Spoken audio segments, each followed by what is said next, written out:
Bonjour et bienvenue sur Charging Station pour un nouveau premier trajet, mes toutes premières impressions à chaud au volant des voitures que j'essaie ensuite pendant une semaine pour vous proposer à la fin de la semaine le grand essai électrisant avec tous les détails techniques et puis mes impressions après une semaine au volant. Vous adorez la Renault 5, mais vous trouvez qu'on en voit un petit peu trop.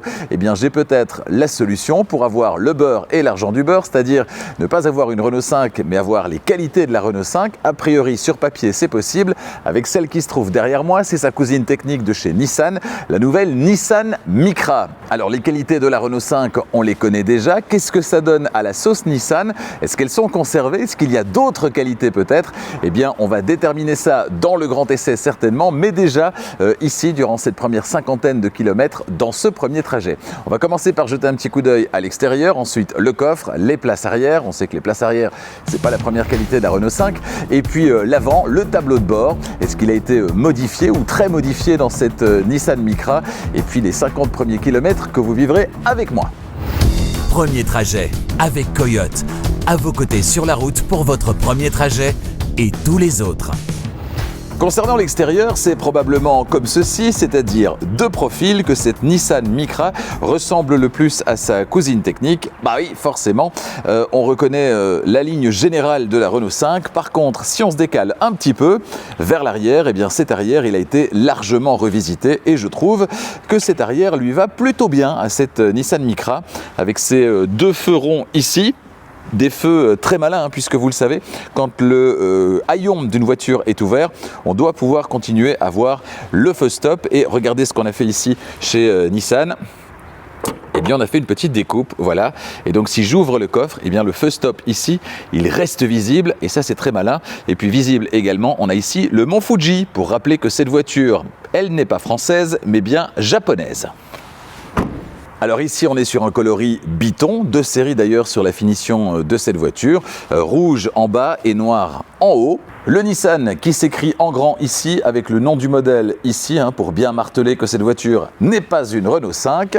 Les ports de recharge, comme sur la Renault 5, ils se trouvent évidemment ici à l'avant du côté gauche. Et si on va à l'avant tout court, eh bien on constate que là aussi, la ligne a été revisitée, on a ces deux grands ronds ici qui rappellent ce qu'on retrouve à l'arrière. Je trouve qu'elle a plutôt un chouette look, cette Nissan Micra. Dites-moi ce que vous en pensez dans les commentaires. On verra ce que ça donne en termes d'efficience également. Elle est, paraît-il, un petit peu plus efficiente que sa cousine technique, la Renault 5. Elle va donc pouvoir aller un tout petit peu plus loin sur une seule charge. Bon, ça se joue à pas grand-chose, on est d'accord. Côté option, je le disais, on est ici sur une finition haut de gamme et on a ici les jantes optionnelles, je pense que c'est 500 € en Belgique, les jantes optionnelles sport de 18 pouces. Le coffre, il est à ouverture manuelle, mais sur une citadine, est-ce vraiment grave? Je ne pense pas.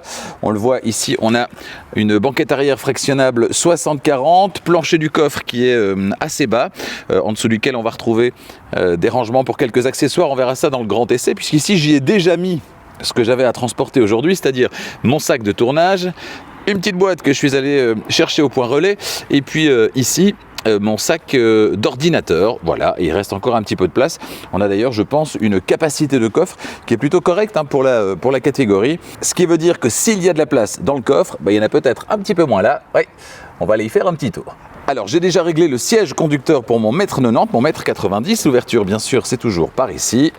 Et évidemment, vous le voyez, pour m'installer, là, ça va être un petit peu compliqué. M'asseoir derrière moi, ça va juste être pas possible. Je ne vais donc pas tenter de rentrer les jambes, ce ne serait pas possible. Par contre, je constate ici la très belle finition des sièges. Franchement, je trouve que ce tissu lui va vraiment très très bien. Ça donne ce petit côté cosy à l'intérieur. Par contre, on n'est pas dépaysé par rapport à la Renault 5, puisqu'on a gardé le toit gaufré de la Renault 5 qui, ma foi, dans cet intérieur fonctionne plutôt bien.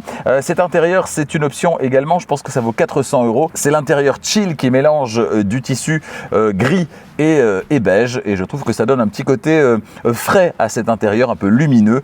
Ça change du tout noir, évidemment. Bon, le tableau de bord vous dit vaguement quelque chose, plus que vaguement d'ailleurs. On va aller y faire un petit tour maintenant. Évidemment, pour moi qui ai roulé pendant 6 mois dans la Renault 5, et forcément cet intérieur, je le connais bien et j'ai du mal à l'associer à autre chose qu'à la Renault 5. Cela dit, ici, les efforts en matière de présentation pour essayer de proposer quelque chose de différent, eh bien, ils se remarquent, notamment au-delà du tissu, via cette partie ici, ce look bois qu'on va retrouver ici en partie supérieure. J'ai un peu de mal visuellement avec la cohabitation des deux matériaux, mais en tout cas, voilà, ça a le mérite de proposer quelque chose d'un petit peu plus original. Et puis je rappelle que cet intérieur chill, il est juste optionnel. Pour le reste, on a évidemment le meilleur de Google, puisque cette voiture également, comme la Renault 5, est pilotée par Android Automotive. On a donc l'assistant Google, la planification d'itinéraire via Google Maps, et ça c'est vraiment très intéressant. Ça c'est vraiment un gros avantage qu'on a évidemment conservé sur cette Nissan Micra.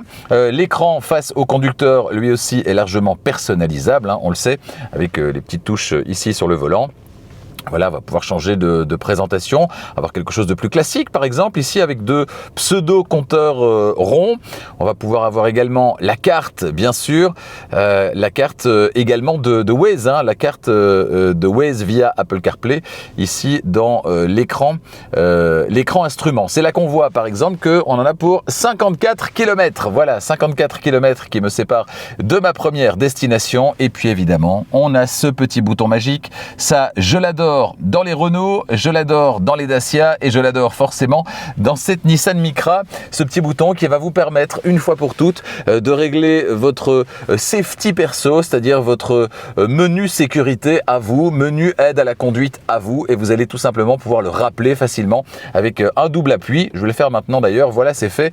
My Safety perso sélectionné. On a d'ailleurs conservé complètement chez Nissan le nom du menu dans la Renault 5, c'est My Safety perso. Ça, je l'adore. Ça veut dire que maintenant, mes réglages, pour autant que je les ai établis une première fois dans l'écran d'infodivertissement, eh bien, ils sont paramétrés exactement comme je le souhaite. Et puis, la Renault 5, au moment où je l'ai essayé, elle n'avait pas ça, les palettes derrière le volant, histoire d'activer la récupération d'énergie jusqu'à la conduite à une pédale.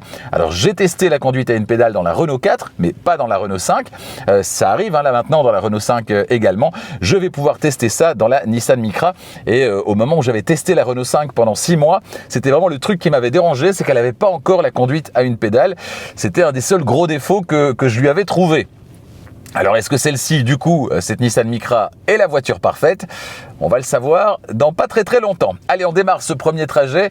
J'installe les caméras et puis on vit ensemble ces 54 premiers kilomètres à son volant. Voilà, c'est parti, 54 km donc vers ma première destination. Alors, tout est en place. La seule inconnue, ça va concerner le One Pedal. Ah bah voilà, pression ici à gauche et j'ai One Pedal activé. Bon, il n'y a plus d'inconnu, il suffit de s'élancer. J'aimerais assez rapidement pouvoir tester ce One Pedal Drive. Alors, j'ai Waze donc qui est affiché dans l'écran instrument avec toutes les informations. Je vais donc pouvoir garder un œil sur ce qui se passe à droite, et donc l'écran à droite d'infodivertissement ne sera pas monopolisé par les infos de Waze. Ça, c'est génial, elle se trouve devant moi, et si je veux changer de radio par exemple, eh bien là ça va se passer ici sur l'écran d'infodivertissement qui reste accessible. C'est très bien. Alors, j'ai activé le volant chauffant et je constate que en fait le haut du volant ne chauffe pas, c'est juste les côtés ici, voilà, et le bas non plus a priori ne chauffe pas. Personne devant, personne derrière. Je vais donc tester ce One Pedal Drive. Voilà, on a un ralentissement qui est tout à fait convaincant et qui va jusqu'à l'arrêt complet. Ça démarre vraiment très bien, c'est génial. Alors, je me sens globalement installé comme dans la Renault 5, si ce n'est que sur la Renault 5, je me souviens que les rebords ici, qui remontent le long des cuisses, m'avaient semblé un petit peu trop durs, trop proéminents.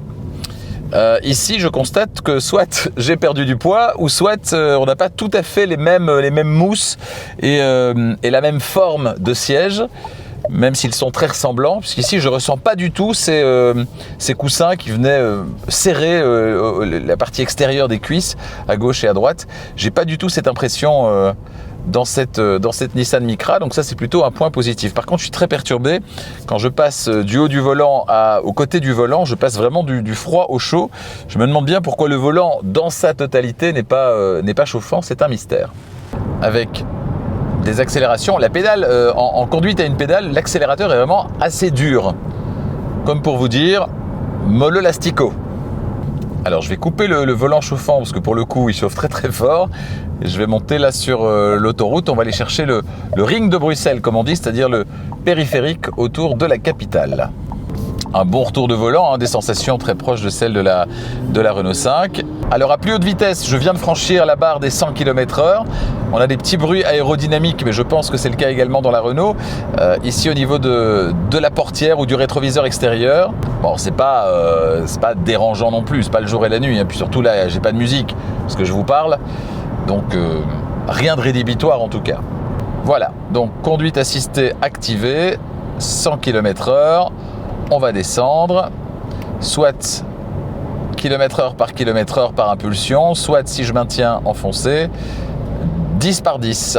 Je sens que la voiture gère le centrage sur la voie de circulation. Elle a pris le contrôle. Je lâche le volant. La voiture va me rappeler à l'ordre évidemment. Voilà, gardez les mains sur le volant. Je dépose les mains. On n'a pas de volant capacitif, Je dépose les mains, donc l'alerte est toujours en place. Par contre, quand j'ai les mains sur le volant, eh bien, a priori, le volant est suffisamment sensible, sans être capacitif, pour ne pas me rappeler à l'ordre en permanence. Donc ça, c'est très très bien. Et puis alors, j'ai le petit bouton Drive Mode qui est là, idéalement placé. Ça évite de devoir aller dans les menus, etc. Si vous avez pour habitude de changer régulièrement de mode de conduite, ça vous intéressera de savoir qu'il est positionné ici. Confort, éco, sport ou perso. Voilà, on va rester en confort. On a un petit peu de bruit de roulement également, mais là aussi rien de rédhibitoire. Alors là, je suis sur la bande centrale. Quelqu'un sur la bande de gauche voulait visiblement sortir un peu au dernier moment. Il est arrivé devant moi de manière un peu brutale et la voiture n'a pas plongé sur les freins. Elle a voulu prendre ses distances, mais en le faisant de manière fluide et pas de manière exagérément appuyée. Donc ça, c'est un très bon point également. C'est très reposant d'avoir des réactions en conduite assistée qui sont les plus fluides possibles, quand c'est possible et justifié évidemment. Alors on le sait, le moteur synchrone à rotor bobiné qu'on retrouve dans la Renault, qu'on retrouve dans cette Nissan Micra également, il a des qualités mais il a aussi des défauts. Les défauts, c'est notamment une consommation à vitesse élevée qui est importante. Alors par exemple ici sur autoroute, mais avec des travaux, donc des limitations de vitesse à 50 et 70, 70 km/h, on a une consommation qui descend drastiquement. On est maintenant à 16 kWh au 100 et ça ne fait que descendre. Par contre, au démarrage, on a d'emblée pris une autoroute et là, on avait une consommation qui avait tendance à s'envoler bien au-delà de 20 kWh au 100. Donc voilà, il sera intéressant au terme de la semaine de constater combien cette voiture va consommer dans la vraie vie avec son moteur synchrone à rotor bobiné, avec des trajets qui sont, en ce qui me concerne, principalement autoroutiers, donc ce sera une consommation essentiellement sur voie rapide, et puis aussi une météo qui est plutôt fraîche, puisqu'on est en hiver. On va arriver à destination dans pas très très longtemps d'ailleurs. Je vous propose de faire un premier petit bilan à quelques minutes d'arrivée à destination et donc de la fin de ce premier trajet. Donc, sur les qualités de cette voiture, alors évidemment, ce sera qualité ou défaut selon qu'on aime ou qu'on n'aime pas, mais je trouve que la ligne est quand même assez réussie. Et à l'extérieur en tout cas, pour autant qu'on ne soit pas de profil, on arrive quand même un petit peu à oublier la Renault 5 et à trouver de la personnalité à cette voiture. Ça, c'est plutôt sympa. À l'intérieur, c'est peut-être un petit peu moins le cas parce qu'on a vraiment un tableau de bord qui est très très proche de celui de la Renault 5. Si je mets de côté les matériaux et le logo sur le volant, bon bah voilà, il reste plus grand chose à cette Nissan. Concernant les qualités toujours, qualité dynamique, cette voiture elle est agréable à conduire, c'est une sorte de petit kart, ça se manie plutôt bien.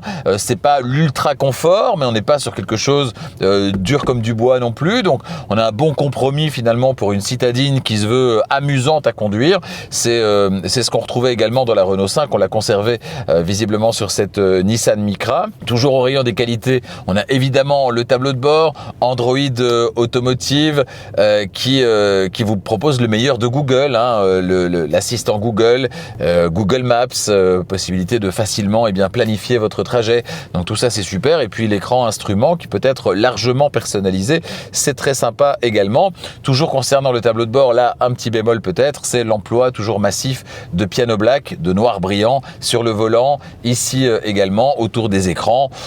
Je suis pas fan, vous le savez, du piano black, ça fait pas très chic et puis surtout c'est extrêmement fragile. Toujours au rayon des qualités, on a bien sûr conservé de la Renault le My Safety Perso, possibilité d'appuyer 2 fois sur ce petit bouton et vos réglages personnels reviennent à l'avant-plan. Ça franchement c'est top. Si tous les constructeurs pouvaient s'en inspirer, ce serait vraiment formidable. Et avec un double appui sur un bouton sur le volant, ce serait encore mieux.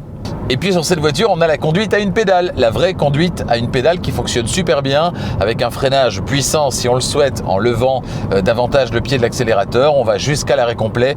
Donc sur cette voiture, on va jamais toucher au frein ou pratiquement jamais toucher au frein. Mais si on le souhaite, on peut toujours désactiver ce one pedal et on a plusieurs niveaux qui sont disponibles ici en matière de récupération de la roue libre. C'est le mode dans lequel je suis là maintenant, à un niveau de récupération faible, un niveau de récupération plus élevé et puis cette conduite à une pédale, franchement c'est très convaincant. Et puis l'avantage d'avoir ce système, d'avoir le choix finalement, c'est que chacun pourra s'y retrouver. Si vous aimez la conduite à une pédale, vous avez la conduite à une pédale. Si vous préférez naviguer dans les différents réglages mais sans forcément activer la conduite à une pédale, c'est possible également. Par contre, est-ce que ce mode conduite à une pédale reste en mémoire d'un trajet à l'autre ou est-ce qu'il faut systématiquement le rappeler?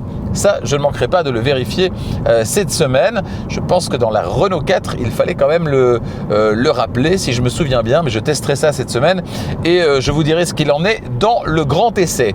Voilà, en termes de confort, ici à l'intérieur, je l'ai dit, c'est plutôt agréable et peut-être même un petit peu mieux encore que sur la Renault 5. En tout cas, au niveau du maintien latéral, au niveau de l'assise, c'est moins rigide au niveau de la mousse que sur la Renault 5, me semble-t-il. Encore un point positif. Bref, cette voiture a décidément pas mal de qualité. J'ai hâte de rouler avec pendant une semaine complète et de pouvoir vous livrer mes impressions au terme de la semaine, histoire de voir si cette voiture mérite ou non votre attention. Votre attention, je l'ai eu durant ce premier trajet et je vous en remercie d'ailleurs. Merci d'être fidèle à Charging Station, merci d'avoir suivi cette vidéo. Vous n'êtes pas encore abonné à Charging Station, faites-le maintenant et n'oubliez pas d'activer la clochette des notifications pour être prévenu dès qu'une nouvelle vidéo électrisante est disponible, d'autant plus que la prochaine, ce sera le grand essai précisément de cette Nissan Micra, un essai à ne pas manquer bien évidemment. Bon, juste avant de se quitter, un petit coup d'œil du côté de la consommation moyenne sur cette cinquantaine de kilomètres qu'on vient de parcourir. On est sur une moyenne de 15,8. Alors ça peut sembler faible, parce que je disais tout à l'heure que le moteur synchrone à rotor bobiné de la Renault 5 et donc de cette Nissan Micra consomme pas mal et notamment à haute vitesse. Mes parcours sont généralement autoroutiers, sauf aujourd'hui où je me suis retrouvé dans pas mal d'embouteillages, notamment sur l'autoroute. J'ai donc finalement roulé assez peu à haute vitesse, ce qui explique une consommation qui reste relativement modérée, du coup 15,8 kWh au 100. On verra au terme de la semaine à combien s'établira cette moyenne sur plusieurs centaines de kilomètres cette fois et avec pour le coup des trajets réellement à vitesse autoroutière en Belgique, c'est-à-dire à 120 km/h. Merci de votre fidélité à Charging Station et à bientôt.